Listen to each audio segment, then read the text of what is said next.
Hello guys, in this discussion we're going to look at esophageal carcinoma. So esophageal carcinoma is subclassified into two types. We have the squamous cell carcinoma and adenocarcinoma. Squamous cell carcinoma is basically a malignant proliferation of squamous cells of the esophagus. It is actually the commonest type of esophageal carcinoma worldwide, and it involves the upper and middle third of the esophagus. This is very important to understand because it helps to differentiate it from adenocarcinoma. The risk factors of squamous cell carcinoma, I would like you to view them as things that cause irritation to the mucosa of the esophagus. Things that cause irritation to the mucosa of the esophagus. Remember the basic principles in carcinogenesis is that irritants, such as chemicals, with persistent irritation, later on you end up having carcinogenic changes, which leads to the cancer formation. Okay, so think of risk factors of esophageal carcinoma, specifically under squamous cell carcinoma, as those things that cause irritation to the esophageal mucosa. So we have things such as alcohol and tobacco. Of course, we know that alcohol and tobacco, these are irritants, okay? So they could lead to squamous cell carcinoma of the esophagus. Of course, other risk factors include things such as esophageal webbing. So this is very common in a condition known as Plummer-Vinson syndrome, which is a condition that presents with severe anemia, a beefy tongue due to atrophic glossitis, as well as esophageal webbing. Now, the esophageal webbing has a predisposition to esophageal carcinoma, specifically squamous cell carcinoma, in the sense that this esophageal webbing is basically a protrusion of the mucosa of the esophagus. So the protrusion could lead to trapping of food particles, and that trapping of food particles later on would lead to rotting of those trapped food particles, which would then cause irritation in that area and predispose to cancerous change. Okay, the other condition that predisposes to squamous cell carcinoma of the esophagus is achalasia. So in achalasia, remember that this is a disorder that arises due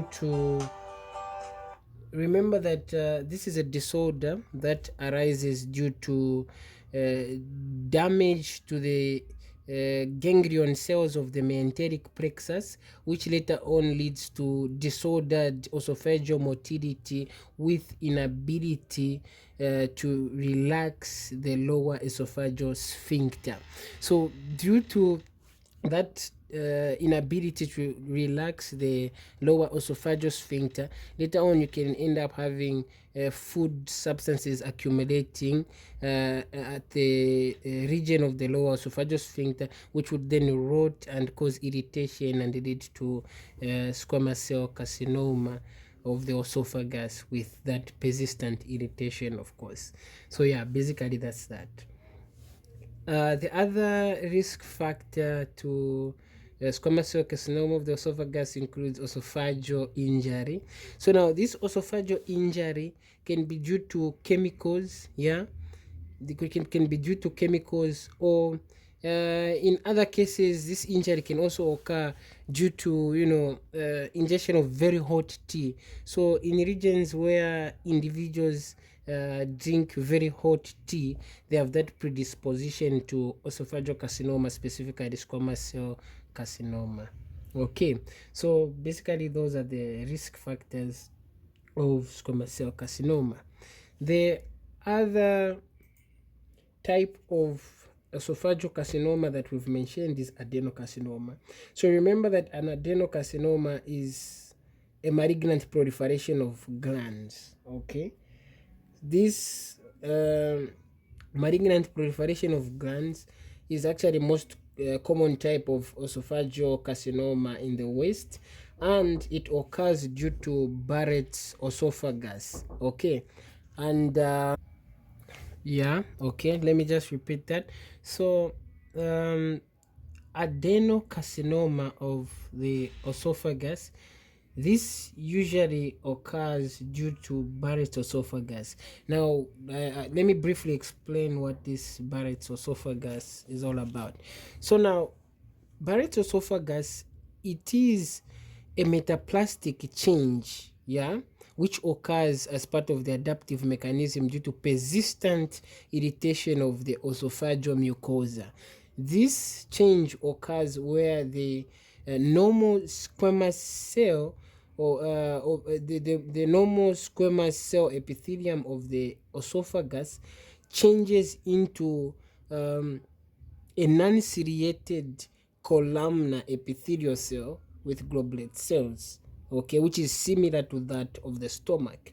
Remember that the normal esophageal mucosa is lined by the non-keratinized squamous cell epithelium. So due to that persistent injury, it can undergo metaplastic changes, which changes it to a non-ciliated columnar epithelium with goblet cells, which is similar to that of the stomach, and this is what is referred to as Barrett's esophagus. Now, the question that we need to ask ourselves is that what usually causes this metaplastic change, which is referred to as Barrett's esophagus? Of course, the cause of this is usually GERD, yeah, gastroesophageal reflux disease, where there's this reflux of acid into the esophagus due to loss of tone of the lower esophageal sphincter. Okay, so that's the basic picture that we need to have at the back of the mind. The reason why this is important to understand, and the reason why I've taken time to explain this, is that an adenocarcinoma is granular in nature, and the squamous cell epithelium which normally lines the esophagus does not contain glands. So the only way that an adenocarcinoma can occur is if there's a metaplastic change from that normal squamous cell epithelium which lines the esophagus to a granular type of epithelial tissue, yeah, and that occurs in Barrett's esophagus, which is basically what I was just explaining. Okay, and the other thing that is important to understand under adenocarcinoma is that it involves the lower 1/3 of the esophagus. Remember, in squamous cell carcinoma, we said it involves the upper and the middle third of the esophagus. So it's important to differentiate it from the adenocarcinoma of the esophagus, which occurs in the lower 1/3 of the esophagus, where this irritation occurs due to loss of tone of the lower esophageal sphincter. Okay. So now, clinical features of esophageal carcinoma occurs, usually in late presentations. Yeah, so they usually appear late, and it includes features such as progressive dysphagia. Yeah, so there's progressive dysphagia. So this progressive dysphagia, it starts with solids, where there will be difficulties in swallowing of solids, then it later progresses to liquids. Okay, there would also be weight loss, yeah, which is common in cancers. So there would be weight loss, there would be hematemesis, vomiting of blood, anemia, there would be pain, yeah. And with specific to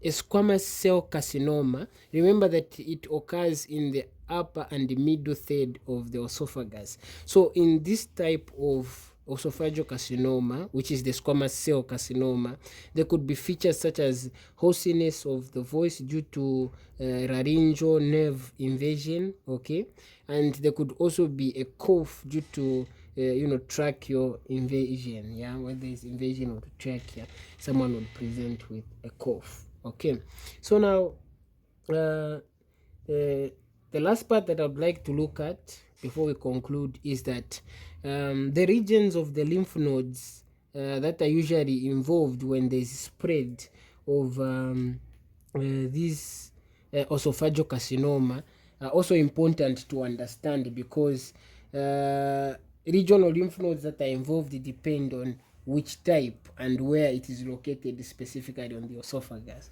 So the esophageal carcinoma that occurs in the upper one third usually involves the cervical nodes, and that which occurs in the middle one third usually involves the mediastinal or tracheobronchial nodes, and the one that occurs in the lower one third of the esophagus usually involves the celiac and gastric nodes.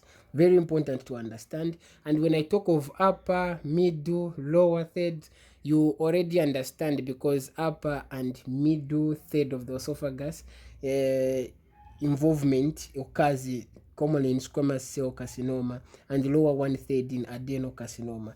So that also helps you to understand in terms of which type and regional lymph nodes that are usually involved in terms of spread. Yeah. So upper one third usually involves cervical nodes, middle one third involves mediastinal or tracheobronchial nodes, and the lower one third involves celiac and gastric nodes. Okay, so basically that was esophageal carcinoma in a broad view, but I hope you find this discussion helpful to understand esophageal carcinoma. Thank you for your time. Stay blessed.